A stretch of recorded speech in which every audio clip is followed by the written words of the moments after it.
Fight or flee, every outdoor adventurer has faced an extremely stressful situation. Their choices often mean the difference between life and death. Yeah, Abbott Dunn's learning now that your equipment can help you survive a disaster, but a little know-how is always helpful as well. You got to use your noggin when you're in dire straits. Prepare the brain, as they say, because we've had our flooding here recently. We've, of course, had earthquakes, even a car accident. There are things you can do with your brain, mental preparedness, to help you through that situation. Brawdy's with us. He's an outdoor expert, and you have a good way to remember what to do if you're in that type of situation. You call it BEST, right? I do, Abbott. I just call it BEST for best way to make sure that you can get out of a sticky situation. The B for the first one is just to breathe in. Don't forget to breathe. Don't forget to breathe. When we panic, we perish. You know what it's like to...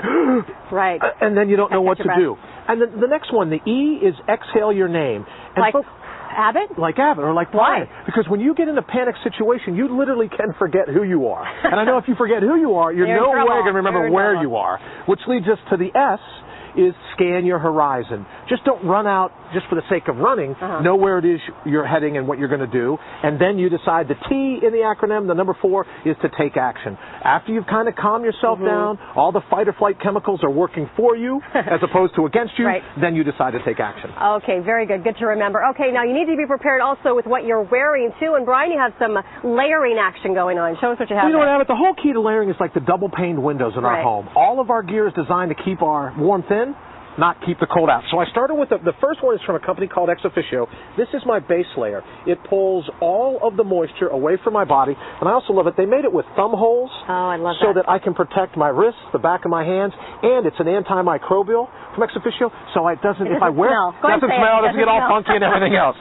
Now the second layer, the second window pane, if you will, I brought a product called Wind Stopper, because convective heat loss means the wind blows across the surface of our body and it removes the warmth. That's why we're always so worried about wind chill factor. With wind chill factor, that becomes a big deal because your body's donating that heat. Now this is a Gore-Tex jacket on top of it. This is the actual Gore-Tex itself, the actual material that's inside that. Inside of it. And the nice thing about it, 9 billion pores per square inch. And what that means is it doesn't allow rain and moisture in from the outside, but you're able to breathe. The pores are large enough so that you don't sweat up. You don't sweat it up. This is great. This is Reco technology. If you are a snowboarder, maybe you're stuck in the snow in an avalanche, for goodness sake, this will help you survive. Yes, I equate it to almost looking like a big boxy hairdryer. They have a unit, they look at it, and they're able, it emits a low signal. Arc'teryx puts it in jackets and pants and boots and the like, and they're able to help the rescuers find you. They can find you under the snow. They can find, which is a big deal because avalanche burial, we've lost a bunch of folks already, unfortunately, just since Thanksgiving. This is great technology. You get it in boots, too, other items, not just jackets. Okay, now you say this is waterproof. Are you sure about that? We have a water hose here. I could put you, make sure it's actually waterproof. You don't mind if I do this, right? Not at all. Go right ahead. Okay, here goes. I love this job. This is great.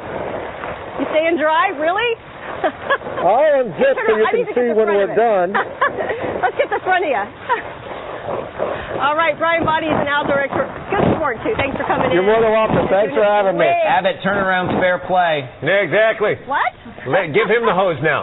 No, I think I got to go. We got to show contrast. Okay. And oddly enough, that mega map needed to be cleaned off anyway. I think I'll just get to work. Thanks, Ab. Okay.